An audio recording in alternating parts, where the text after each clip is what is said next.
What we'll do is walk across to the budget intelligence dashboard just for a moment to give you a sense of some of the thrust areas of Finance Minister Nirmala Sitharaman in past budgets. So I'll take a look at the word cloud from the last budget where her key focus was on tax. That word was used 51 times, development 28 times, states came in 27, agriculture 25, schemes 22, economy 21.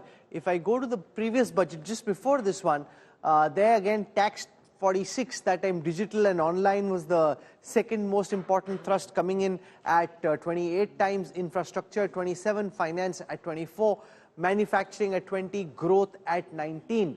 Let's take a look at how the stock markets are doing this morning. Remember, the markets seem to have factored in the prospects of the Modi government coming back to power. The BSE Sensex up 88 points at 71,840. The Nifty, if we were to look at the Nifty, 32 points up at 21,757. Let's take a look at how the government has been spending its money. Okay, and I want to take you through some of the areas where the government has been spending the money and getting the money. So I'll take a look at the rupee inbox. For every rupee that the government has, where is it coming from? 17% of that comes from the goods and services tax, 4% comes from customs, 34% is borrowing and other liabilities, 15% is corporate tax, 7% is excise duty, 15% is income tax, capital receipts is 2%. And I'll get in a moment Dr. Garg to explain how this has been changing over the years. This is how the government spends its money. Of every rupee that the government spends, where is this money being spent? Share of state taxes and duties is 18%, 20% just goes in paying interest, 8% is on defense, 7% on all kinds of subsidies, 9% on centrally sponsored schemes, 4% on pension, and 17% are central sector schemes. How have you seen this change from your time to now? How is the inbox and the outbox changing? So, Rahul, broadly, if you talk about the government expenditure, let us take the number of 23-24 budget. It was 45 lakh crore. Correct. Right? 45 trillion. There are four broad buckets in which the expenditure is done. Right. One is what we call the growth expenditure, so capex, the PLIs, and many other industry promoting schemes. Then one is the bucket of the redistribution expenditure, where you provide for the poor food subsidies, food, fertilizer, education, health, employment, and many other handouts, PM Kisan and all. That is the second big bucket. The third bucket is where you deliver public goods and services, defense, law and order, the CRPF, and those kind of expenditure. And finally, fourth is, which is actually not contributing anything for the current year, the interest payments, pensions, and things like that. So if you look at 45 lakh crores of 23-24, 10 lakh crore goes for the economic growth expenditures, the capex and PLI and things like that. Another about 10 lakh crores went for the redistribution schemes. Okay.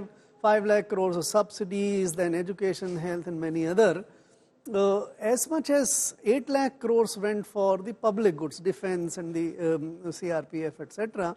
And the remaining about 15-16 lakh crores actually went for the interest, pensions and all. Now, how is it changing over the years?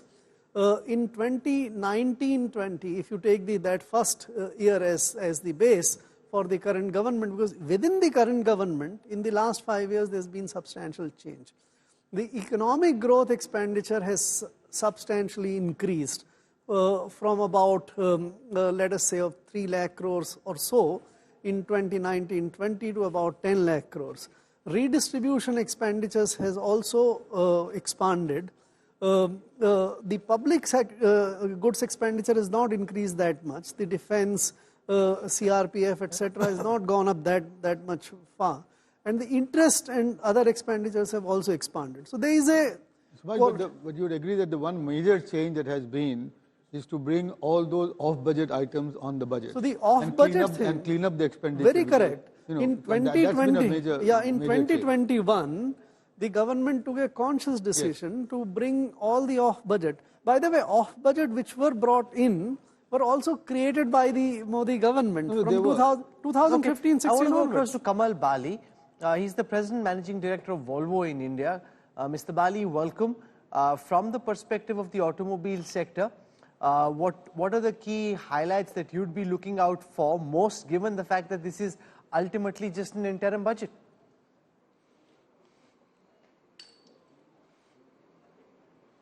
Yeah. Thank you, Rahul, for having me.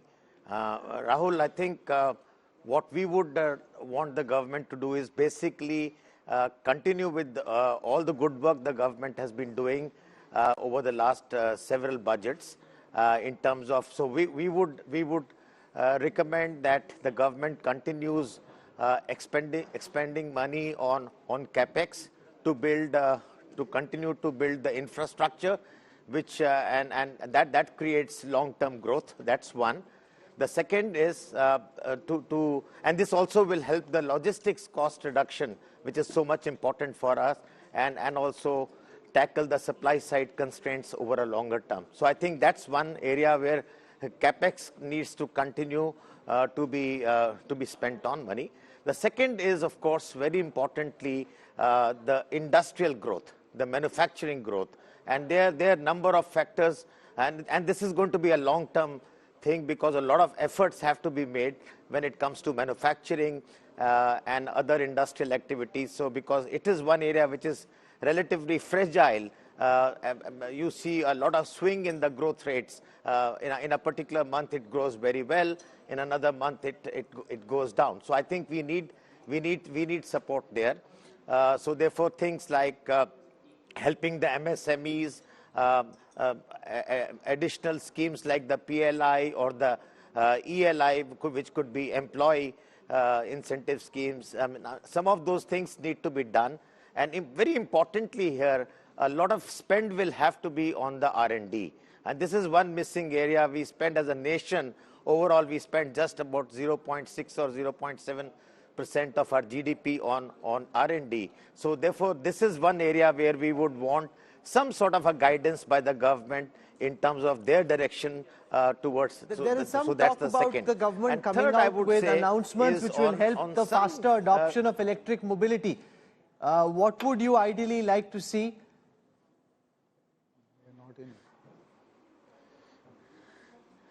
I mean, I think there have been schemes. So see, electric mobility is a very tall subject, and it's a very complex subject. We need to develop the entire ecosystem to be able to reach the final destination on electric mobility. There are many players. There is a lot of focus on energy transition.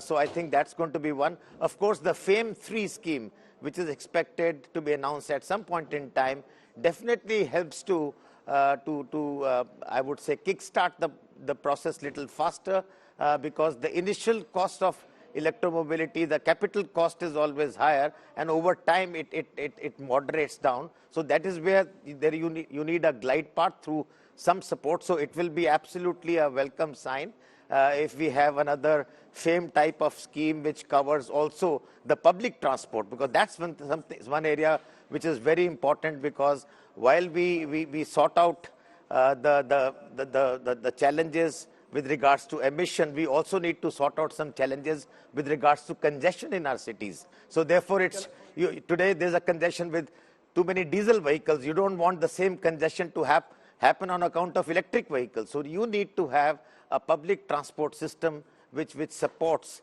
the sustainable development of cities, because cities are going to be the engines of growth. We need to ensure that these cities perform and deliver on all cylinders and not, So I think that's going to be a welcome news, Rahul, to come back to your point on electromobility,